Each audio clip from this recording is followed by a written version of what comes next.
ネットフリックスドラマワンピースシーズン2、原作漫画とドラマを比べてみた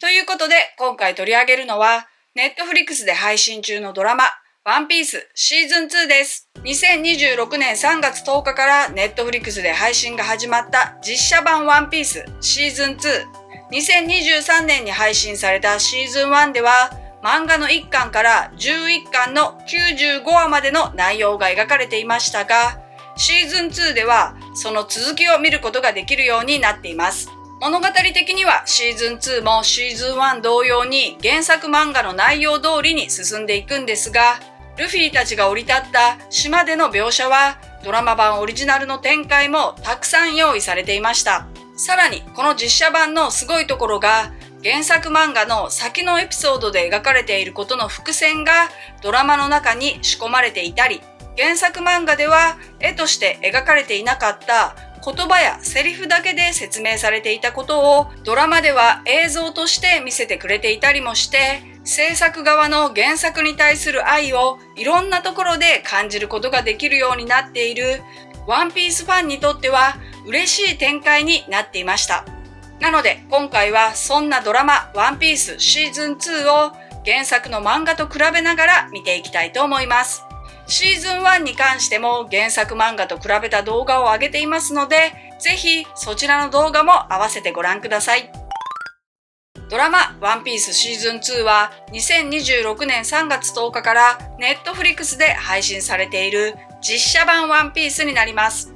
シーズン1は物語的には漫画1巻の1話から11巻の95話までが描かれていて、シーズン1の最終話8話のラストで描かれている推進式の描写は12巻の100話の内容になっています。で、シーズン2はその続きとなる漫画11巻の96話から始まっていて、ドラマ全8話を通して17巻の154話までを描いています。ドラマの内容はローグタウンから始まって双子岬、ウイスキーピーク、リトルガーデン、ドラム王国と原作漫画通りに進んでいき、それぞれの場所で出会う人たち、敵も味方もほぼ漫画と同じなんですが、その場所ごとの内容にはドラマオリジナルの展開も用意されていました。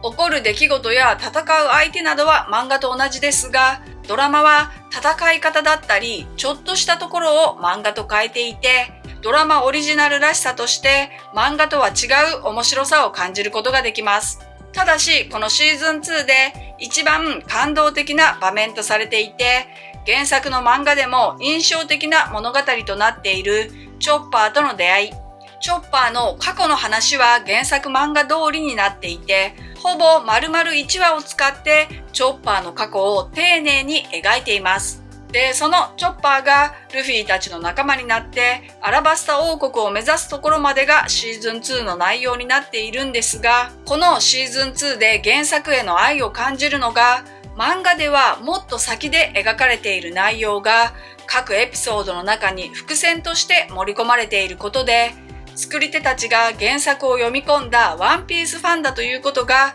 物語の端々から伝わってきます。この伏線ネタが原作漫画ファンを喜ばせてもいて、例えばドラマ1話のローグタウンの物語。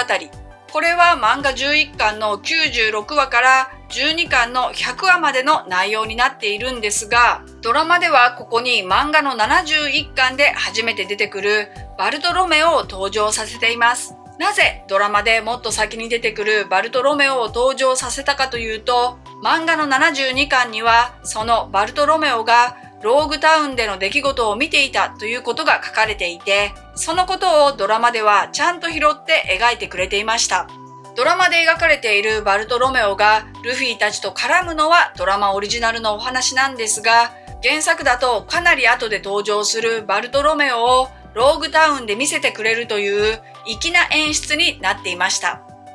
このようにファンが思わず喜ぶ演出がドラマ版にはたくさん用意されていて、1話では他には処刑前にロジャーがガープに息子を守れと頼むシーンがありましたが、これは原作漫画56巻の内容ですし、スモーカーを倒したドラゴンの後ろにサボらしき姿が見えるのもファンにとっては嬉しい演出になっていました。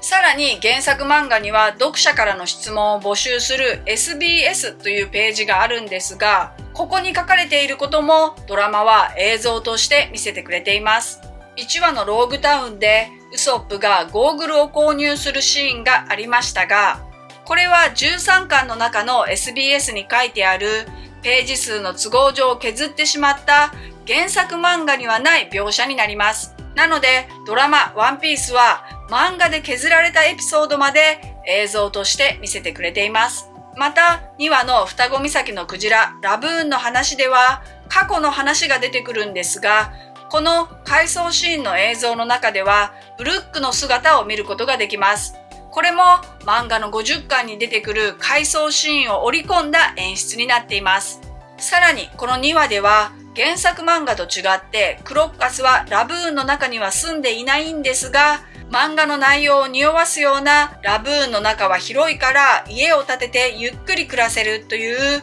ウソップのセリフも用意されていました。原作漫画の内容を示すセリフは他にもあって、ドラマにはビビと一緒にいるカルガモのカルーは出てこないんですが、国にいる私の相棒はカルーっていうのというビビのセリフがあって、もしかするとシーズン3でカルーの姿を見ることができるかもしれない楽しみなセリフにもなっていました。その他先の展開を取り入れた演出としては、4話のリトルガーデンではドリーとブロギーが戦いの前に太陽の神ニカガと言いますが、これは先の物語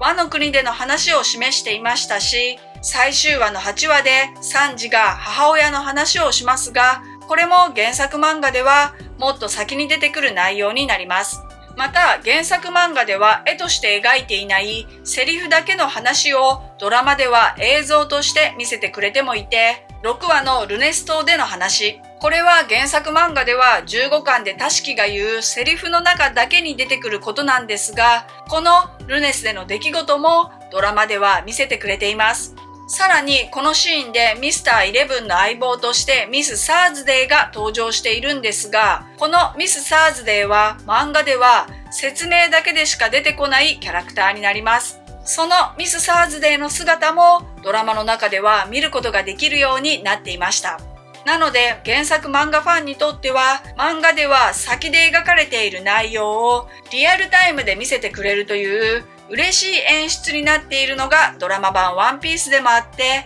人気漫画を実写化するスタッフたちの意気込みが物語の端々から伝わってきます。それはやはり原作者の小田先生がこのドラマ版に関わっていることが大きな理由の一つになっていて、先ほど言ったドラマだけに登場するキャラクターミス・サーズデーは小田先生がドラマ用にデザインしたもので、ドラマスタッフと小田先生の信頼関係を感じることができます。もちろんドラマだけを見ている人も十分に楽しめる内容になっているのがドラマ版ワンピースで、ゾロやウソップなどドラマオリジナルのそれぞれの活躍を見ることができるんですが、細かい演出や伏線ネタなども楽しみたいという方は原作漫画を読むとドラマワンピースの世界を楽しむことができると思います。また原作漫画を読んでいるという人もぜひこの機会にドラマの細かい描写など隅々までを原作漫画と比べるとドラマ制作陣のワンピース愛を感じることができて、よりドラマ版ワンピースの物語が面白くなってくるんじゃないかなと思います。なのでぜひ原作漫画とドラマ両方でワンピースの物語を味わってみてください。ということで今回はネットフリックスドラマワンピースシーズン2についてのお話でした。